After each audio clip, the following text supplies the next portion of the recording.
what tips would you give a highly emotional person to become more rational and level-headed? Oh, well, it depends. There's a variety of... The first thing I would do if you're highly emotional, volatile, fly off the handle, a lot of mood variation, a lot of negative emotion, the first thing you might want to think about is whether or not there's actually something wrong with you, like physically. You might be ill, because illness can do that to people, and so you should go get yourself checked out. You know, you might have an inflammatory condition or something like that. And the next thing I would check out is like, are you sure you're not hungry? I'm dead serious about this. I mean, with many of my clients who've been anxious, like a lot of them, they come in and say, I'm so anxious. I had this one client, she'd come in and she'd say, God, you know, I'm so dead at the end of the day. I'm just wiped out. I've got no energy at all. All I can do is lay down. She was like 24. All I can do is lay down and watch like the same movie I watched the night before. Is that normal? I was like, well, no, it's not. So, and I knew this. I said, well, what do you eat? And she said, well, I usually don't have any breakfast. And then I have like a little bowl of rice for lunch, and I usually have something like that for dinner. And I thought, you live on 2 balls of rice a day, and you're wondering why, when you come home at night after a full day's work, you don't have any energy. I said, well, have you considered the possibility that you're starving to death? So, you know, we talked about this. I said, you can't live like that. That's not going to work. How about let's try this for a week? You do this with therapy. You do experiments if you're a behavioral therapist. It's like, you got to come to an agreement with the person. It's like, look, is there some other things you'd eat other than rice? You know, like 4 other things. It's like, we agreed. Maybe she'd eat an egg or something. It's like, or I think it was eggs. And I don't remember what it was. There was a few other things. I said, okay, look, here's what you do. Get up in the morning and like have 2 eggs. You don't have to enjoy them. You know, because people say, well, I'm not hungry. It's like, why is that relevant? That's not the issue here. It isn't like gourmet time. It's not starving to death time. So eat your 2 eggs, and maybe in 3 months you'll enjoy it. You know, until then it'll be like chewing down rubbery cardboard, but it's not that big a deal. So, you know, we upped her caloric intake by a factor of about 4, and she came back, and it was like, I think she came back 2 more times. It's like, oh, I have lots of energy now. It's like, oh, good, you're not dying of starvation. It's like, and I'm telling you, like, if you're a volatile person, try this. Eat a high-protein, high-fat meal in the morning. No sugar. And a big one. Like, have a steak. Have something solid. And doesn't matter if you like it. Who cares? Cook it the night before if you don't want to cook it then.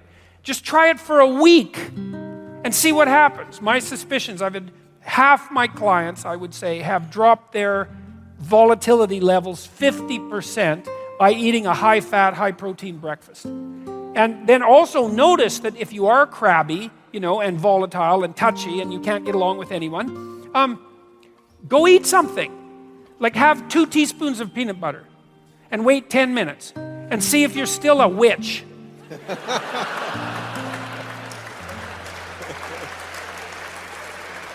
So for some people, and if you are a volatile person, like your blood sugar levels tend to move up and down more because you stress yourself out more. For some people, that really matters. And so, look, try it for a week. It's nothing, right? And you might think, oh, God, what you'll find, if it works, is, A, you don't get nearly as upset about the things that used to upset you. So, and that'll be a shock. You'll think, my God, I would have flown off the handle because of that before, and now it's hardly bothering me. So that's a lovely thing.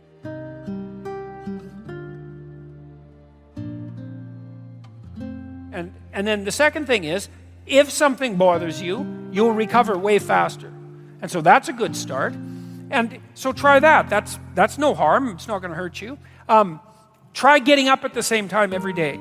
That's really important. If your sleep-wake cycle is not regular, and you're a volatile person, say biochemically, genetically, having a sleep-wake cycle that's dysregulated is going to be very hard on you. So it doesn't matter quite as much when you go to bed, although it would be good to regularize that too, but at least pick a time You can pick whatever time you want. Like I would recommend like 8 o'clock or 7:30 because that's what normal people do. And unless you have a really good reason not to be a normal person, you should start by trying to be a normal person if you're being an abnormal person. So try to get up at the same time and try that. You can combine that with eating and see, like my suspicions are 50% improvement virtually immediately with that. And then if that doesn't work, well, then there are more serious things that you can consider. Being checked out by an MD and making sure you're okay. You might want to go talk to a therapist. I have this program online I mentioned. The other thing you could try is go online. I have this program called Future Authoring.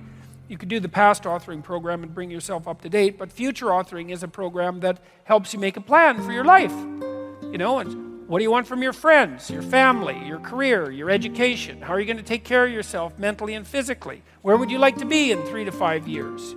How are you going to regulate temptation, drug and alcohol use, and that sort of thing, you know? Keep yourself out of trouble. And how are you going to stop yourself from deteriorating to where you could deteriorate if you weren't careful? You can do a credible job of the program in an hour and a half. You know, it's proved very useful for people. Maybe you're kind of aimless and you need a plan. That's another possibility. So, but don't live with it. You know, there's lots of things you can try. Sleep, that might be number 1. Food, that's number 2. Number 3, talk to someone, a professional, if it's really out of hand. Because what do you want to do? You want to suffer terribly for the next 10 years? And plus, if you do have a lot of excess negative emotion, it's really hard on you psychophysiologically because you produce a lot of stress hormones, and that makes you old. So it's dangerous physically as well. So, and it's hard on your brain. So if you can get it fixed, fix it. And if it has to be medication, then look, man, you're going to be taking medication at some point in your damn life, you know, because you're going to get sick. And my observation of people has been that everybody gets sick. And then what happens? Well, this is eliminating random luck. Some people get sick, and then they do everything they can to not be sick, including taking medication, doing whatever they have to, and some of them get better. And others they don't deal with it. And usually they don't get better.